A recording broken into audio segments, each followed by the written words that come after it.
So now that we are down to 2 GOP candidates, why is there so much infighting still taking place in those GOP caucuses? Doesn't Romney pretty much have the nomination now? Ben has the reality check you won't see anywhere else.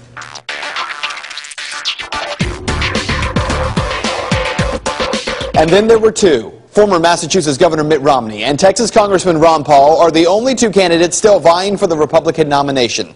Tonight I'm going to show you 2 things. More of the fighting over delegates in Washington state and explain why that fighting is intensifying.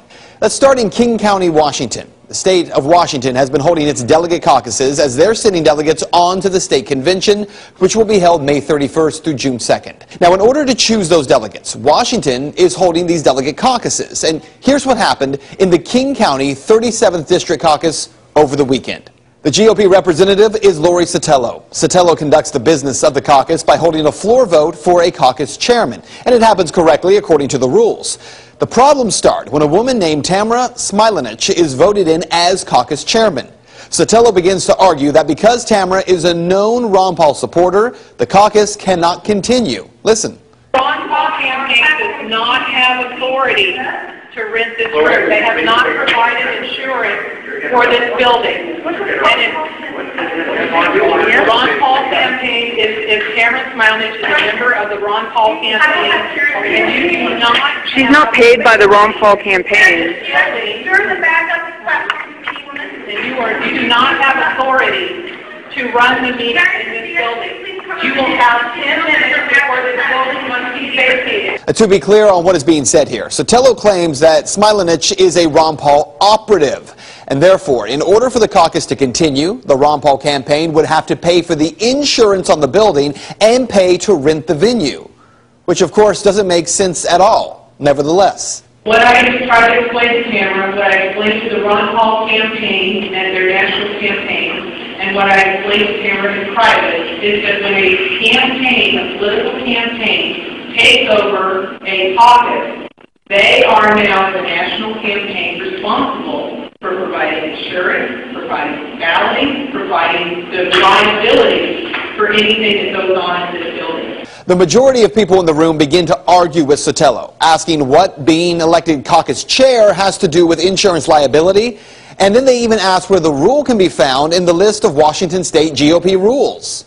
Can I request that the chair of the county party show us in the rules where it says that if a operative or not operative of any particular campaign gets elected to the chair position, then that campaign is then required to pay for the insurance and pay the rent. Where's that in the rules?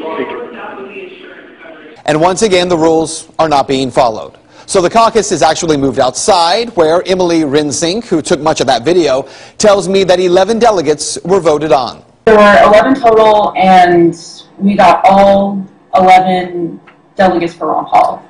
I feel like there's this impression of Ron Paul supporters that we're here just to be disruptive and to infiltrate the party, and I can only speak for myself, but that's not what it's about. We want to get involved.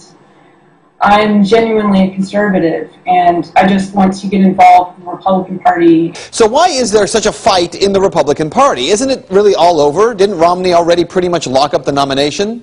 Well, actually, no. And this is what I've been telling you for months now. At its state convention, Washington will select 43 delegates to the RNC. Now, according to the delegate count on RealClearPolitics.com, in the state of Washington, Mitt Romney has 25 of those delegates already in his corner. Ron Paul has 8. But that's not true, because in the state of Washington, none of those delegates have been selected. Another example, the state of Iowa, which will send 28 delegates to the RNC. Iowa, Real Clear Politics says Romney has 6, Santorum 7, and Paul has 1. But it's not true. Actually, in Iowa, half of the delegates were just selected over the weekend. 13 people who will choose 13 delegates. And now we know 13 slots, Ron Paul delegates. The other 10, we don't know yet. One more for you. The state of Minnesota, which will send 40 delegates on to Tampa.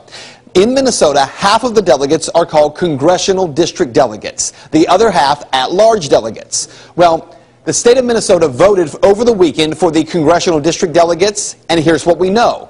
20 of the 24 went to Ron Paul. The other 13 will be voted on May 18th and 19th. And that's what you need to know. A month ago, not one media source other than Reality Check was correctly counting delegates. Therefore, you had no idea that Ron Paul or any other candidate could still win Minnesota or Iowa. Many people thought it was a done deal. And yet, it just happened.